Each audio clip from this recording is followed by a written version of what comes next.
ሪዝቅ ሰፊ ነው። ኢብኑል ቀይም አራት የሪዝቅ ሰበቦችን ይጠቅሳሉ። አንደኛው ቂያሙል ለይል ይላል።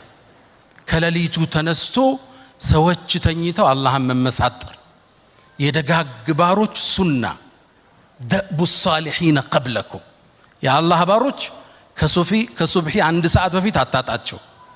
በጣም ደግ ሲሆኑ 2 ሰዓት በፊት አታጣቸው። ከሌሊቱ ጊዜ የሌለው ሰው ቀን ላይ ለመድመቅ እንዳያስብ። አላህ ጋር ብቻውን ሚስጥር የሌለው ሰው ትርጉም የለውም። ቀን ላይ ብቻህን ማየት ይፈልጋል አላህ እውነተኝነት። ሁለተኛው አሉ ኢብኑል ቀይም አልእስትግፋር بالأسحار وبالأسحار هم يستغفرون والمستغفرين بالأسحار ሱብሒ ከመምጣቱ 10-20 ደቂቃ በፊት ቁጭ ብለ የቀን ውሎህን የታሪክ ወንጀልህን ጉዞህን የተበላሸው ኢኽላስህን አስበህ ትንሽ ወደ አላህ መመለስ ማውራት አላህን መማፀን ማህርታውን መጠየቅ አስተግፊሩላህ ወአቱቡ ኢለይክ ብቻ የሌሊት እስትግፋር። ሶስተኛ አሉ ኢብኑል ቀይም في زاد المعاد ሶስተኛው አሉ ሰደቃ ነው አሉ።